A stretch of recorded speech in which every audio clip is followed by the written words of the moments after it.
Very clear evidence. அப்புறம் ஏன் இத்தனை நாள் இதை வெளியே சொல்லாம இருந்தீங்க? இல்லைன்னா கொண்டுடுவாங்கன்னு பயந்துட்டேங்க. இந்த மாதிரி பண்ணதுனால தான் என்னோட ஒரு காலையே எடுத்துட்டாங்க. என் நண்பன் பிரபாகரனோட மகன் தான் கலெக்டர்னு தெரிஞ்சதுனால நம்பி வந்தேங்க.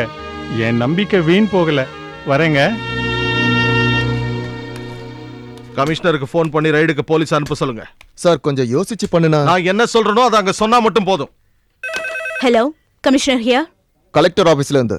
கலெக்டர் சொல்லி தான் பேசுறோம். ரைடுக்கு கொஞ்சம் போலீஸ் தேவைப்படுது. கலெக்டர் ரைடுக்கு போறதுக்கு எங்க கிட்ட இப்ப தேவையான ஃபோர்சஸ் இல்ல. 3 சென்ட்ரல் மினிஸ்டர்ஸோட ஃபேமிலி இப்ப கேஷுவல் டூருக்காக இங்க வந்திருக்காங்க. எனக்கு ரைடை விட அவங்களோட உயிர் தான் ரொம்ப முக்கியம்.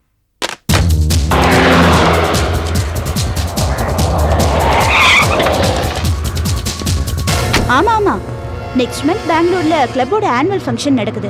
ஃபங்க்ஷனை நான் தான் ஆர்கனைஸ் பண்ணிட்டு இருக்கேன். அந்த பிஸில தான் இருக்கேன்.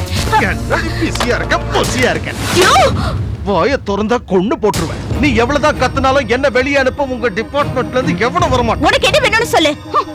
சுனாமில பாதிக்கப்பட்டவங்களுக்காக மத்திய அரசு அனுப்பி வச்ச 30 லாரி அரிசிய உன் மாமன் சுனாமி மாதிரியே சுருட்டிட்டான். அவன் கோடவுன்ல ரைடு நடத்தணும். அதுக்கு போலீஸ் ஃபோர்ஸ் வேணும். போலீஸ் தான் இல்லன்னு அப்பவே சொன்னேனே. சென்ட்ரல் மினிஸ்டரும் அவன் குடும்பமும் உல்லாச பயணம் போறதுக்கு நீயே இந்த குதிக்கிற?